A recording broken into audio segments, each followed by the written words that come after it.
Cool. Well, thank you very much for joining us. Absolute pleasure. So you're the CEO of Boston Tea Party. That's right. Just for everybody who's not familiar with Boston Tea Party, Yeah. what is it? Can you just explain a little bit about the... Yeah, so we are a collection of 25 soulful cafes. We started in Park Street in Bristol in 1996. Our most recent cafe was opened in Torquay about 4 or 5 months ago. We are an all-day operation serving great breakfast, lunch, coffee and cake from 7 a.m. to 7 p.m. And we're trying to just kind of buck the trend of these kind of slightly massive, super scaled brands and try and do things sort of slowly, more considered and in a sort of soulful fashion. And you've been the CEO for 17 years. That's right. Yes. Yeah. So we bought the brand in 2005. I'd spent the previous 7 years of my life working for an ad agency in London, like a lot of people. How many sites was it when you bought it? 4. 4 to sites. 17. Yes. Over 4 to 25. To 25, sorry, over 17 years. You Got it. You got it. Yeah. Cool. So just under 1 a year opening. Yeah, exactly. So it's been slow and sort of methodical actually, which is sort of, has that been by design? Yeah, I think it probably has. Yeah. We haven't quite worked out how to scale at breakneck speed and not lose maybe what the original concept was good for in the first place. Has it been self-funded, the growth? Yeah. Well, cool. So that's part of it. Exactly. Yeah, that's part of it. Although it's never really for a lack of funding that the speed of growth has not been driven by that. It's been finding the right sites. We want to try and set the sites up to be what we call sort of idiosyncratic kind of one-offs as opposed to big generic, brands. And those sites, we want interesting buildings, architecturally interesting, 3,500 square feet in sort of neighbourhood locations, and actually they're pretty hard to find. So part of the growth has been access to property, or the slowness of the growth. Why? So 17 years ago. So how old were you? I would have been about 30. Yeah. 30 years old. God, yeah. And you were installed as the CEO of a Foresight business. Yes. Very good. Having never run a cafe or had any real meaningful contact.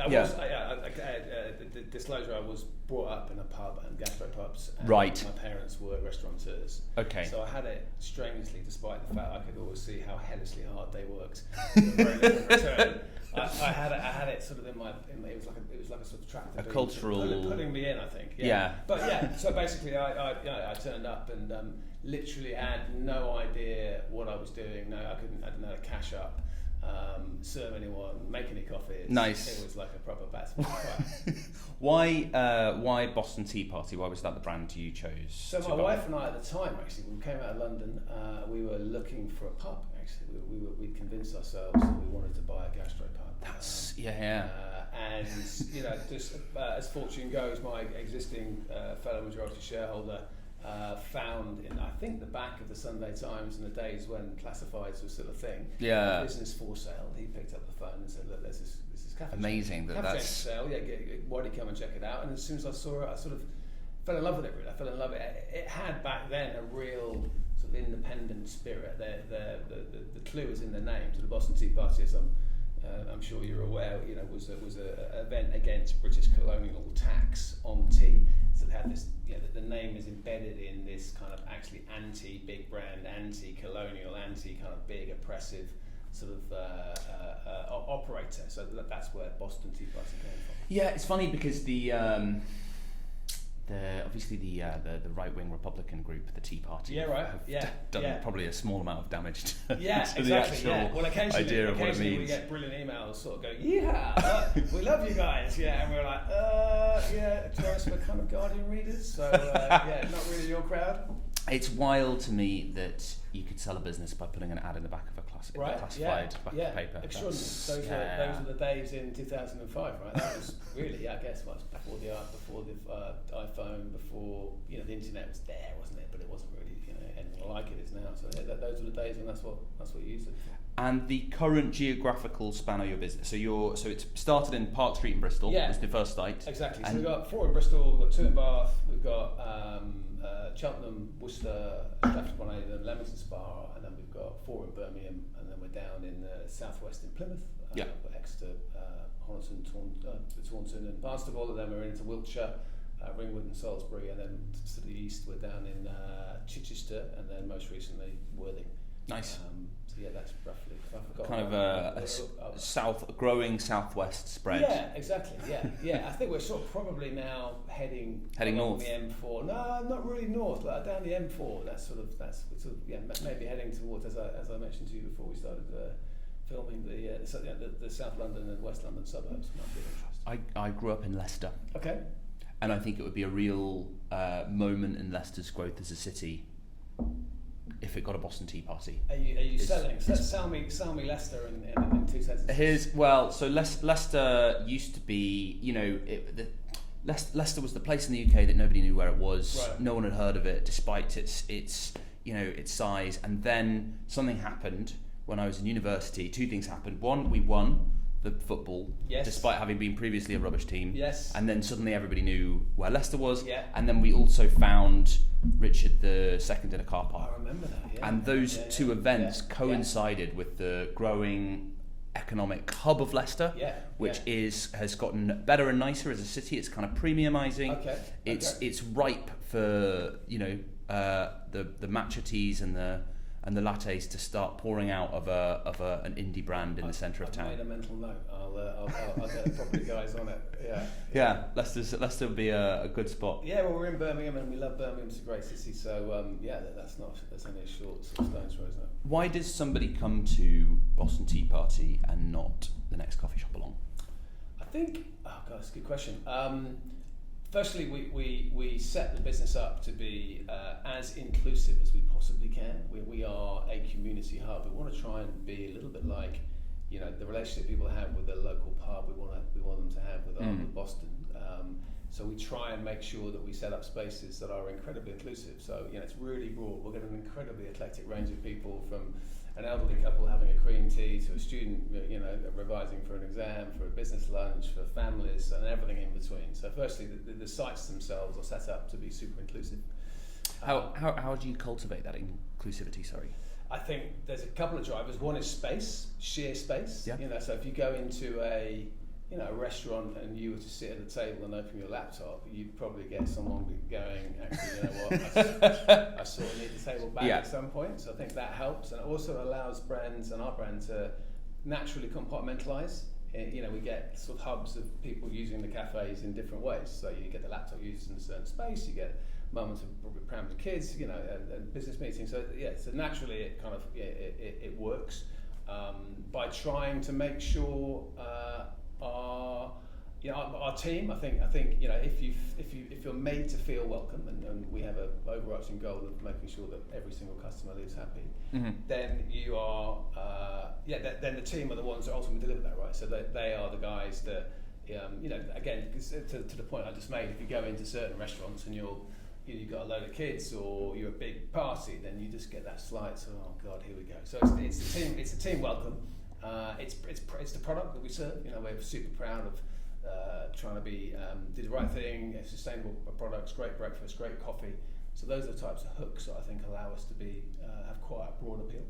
So inclusivity, factor one that drives people out. Yeah. What else, or is that the kind of main thing? No, I think our overarching sort of strategy as a business is to try and make things better, right? And I'll talk a little bit about what that means. We look at that through 3 different lenses. The first lens is our own team. So we want to be, as I said, the best place to work in hospitality. So one of our core strategic focuses is to focus on our teams. The second way we make things better is for the people is through our customers. So we want to try and make sure that, again, we're super focused on making sure every customer leaves happy. And then the third way is making things better for our planet. So we are determined to try and make sure that Boston leaves the planet in a better shape than we found it, as it were. And maybe we'll go on to talk about the 2018 Takeaway Cup ban that we executed. Go on, tell us about that. Yeah, so we were the first brand in the UK, if not the world, to completely ban takeaway coffee cups because of the issue for landfill. So how would I be able to take away a coffee cup from? You certainly can. Yeah, so we have a system where you can either come and buy a heavily discounted reusable cup. Yep. You can either loan a cup, so that's £2.50. Yeah, £2.50, and once you've used it, you bring it back to any Boston Tea Party, you get your money back. Or you can bring your own cup, and lots of people do. So we've saved, I think, up since 2018, approaching 1 million cups from going to landfill. Yeah. And we did it because we recognised that at the time we were chucking, hundreds of thousands of cups straight in, and if you've got this overarching strategy of making things better for the planet, well, that just doesn't sit very well. Yeah, for sure. So to segue back into your original question, I think what makes Boston unique and is a combination of those things: a great team, a real focus on customers. We want to make sure that hospitality happens for our customers, not to them, if that makes sense. And the underlying sort of hygiene factor is that people can come to us in this world where trying to find the right ethical path is incredibly complicated. That maybe by the very act of visiting a Boston Tea Party, they can be somewhat reassured that they've done a good thing. Does that make sense? I might be way off here, but I sort of feel like a kind of a strong ethical stance is more common in cafes than it is in any other kind of hospitality business. Yeah. Do you think is that an accurate statement? Yeah. Let me think about that. Do I agree with that? Possibly. I think that I'm conscious there's quite a lot of greenwashing going on, quite a lot of purposeful sort of greenwashing. So I think it's en vogue, isn't it? There are lots of businesses coming out of the ground. There are lots of coffee shops and cafes, and to name but one or two of the myriad of businesses that are coming in, and everyone seems to be thinking, okay, well, whatever happens now, we've got to certainly present an image that says actually we're doing this the right way. Whether they are more is more precedent for them in coffee shops and cafes. Maybe I guess part of that is that they are by definition embedded in their community, and if you're going to embed yourself in the community, then maybe you don't get an opportunity to do things the wrong way. Does that make sense? Yeah, I mean, I wonder if there's also supply chain stuff where the production and transportation of coffee probably throws up more stuff than beer. Yes, in terms of footprint and fair trade and carbon and all the rest of it. Yes, yeah. How so you're 24 sites now. Sorry, 25. I keep getting it wrong. 25 sites now. Yeah.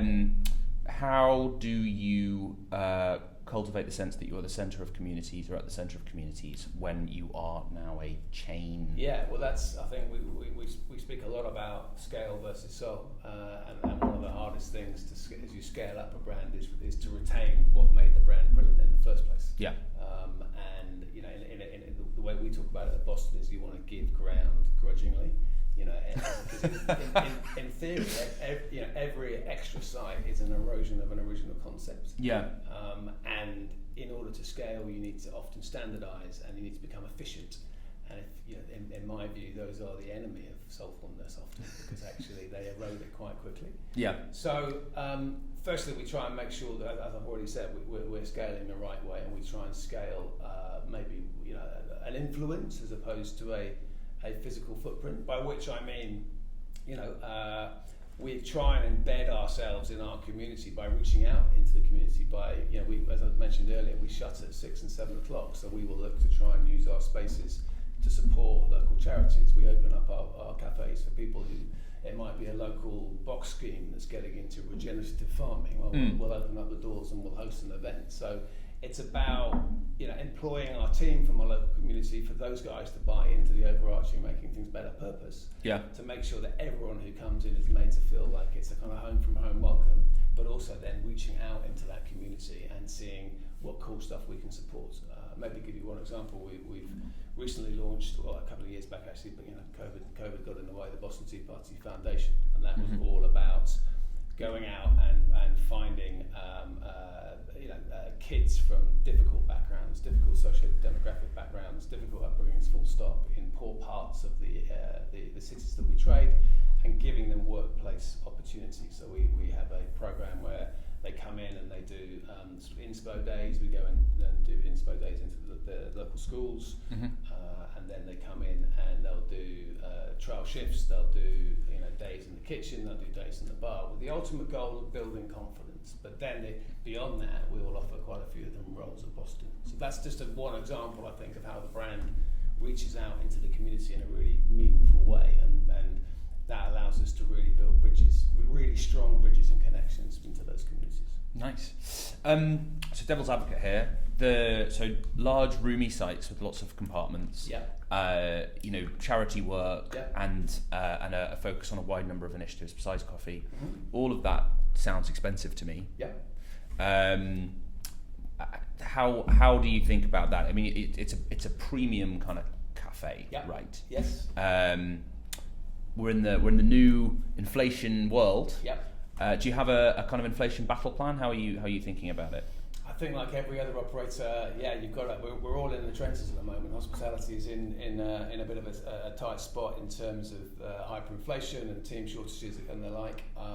What's the price of avocado toast at it's going Boston to Tea be Party? in the range of, you can do a kind of basic avocado on toast. It's going to be £5 or £6. You can do a kind of that's quite cheap. Proper sort of more singing or dancing avocado is going to be in the £7, £8, £9 mark. Maybe I'm just used to London prices. That could be it, right? Yeah, that could be it. But to your point, it's we're doing what every other operators do at the moment, is trying to not protect our margin. Yeah. Not grow it, just protect it. Yeah. To make sure we've got a sustainable business. Do you think that when push comes to shove and people's incomes, while I'm feeling nice and affluent, it's lovely to spend a bit extra on a community cafe that is going to help the community and that I feel is part of it. Yeah. But then, then inflation bites, and coffees in general, which are not lunch necessarily, especially if I'm just buying a coffee on my way into work, which I could make in work. Or the kind of the Mr. Hyper Efficient's coffee chain, which is a kind of stall in the road where it's just bam, bam, bam, bam, bam, £1 a coffee. Will the demand for the Boston Tea Party product sustain through a kind of high inflation period? Yeah, good question. Listen, we very much hope so. You're right. These are difficult times with brands like ours, or anyone in the hospitality sector. Seeing crushing price increases and bottom half of the P&L increases, and having to react with their own price increases, and then you overlay the narrative of gas bills, energy bills, the cost of living crisis. So it's definitely coming under pressure. I guess our hope and desire is that when people start to think about where they're going to spend their money and they're beginning to cut back, that they will hopefully prioritise a brand that has demonstrated historically an ability to grow business the right way, to try and prove that doing good is good for business, and therefore maybe that's the last place that you cut. But I think, look, it's a question that's on every CEO and every finance yes. director's Sorry to ask misery questions. It is. But look, hospitality is one of the oldest businesses, in the world, and people need to get out. They need affordable luxuries. They need treats. They need to connect with each other. I think that's post-COVID, post-screens, post-Teams or whatever god awful Zoom call you're in. We all need to get out and reconnect, right? And I think that's where hospitality and particularly cafes can fulfil it really.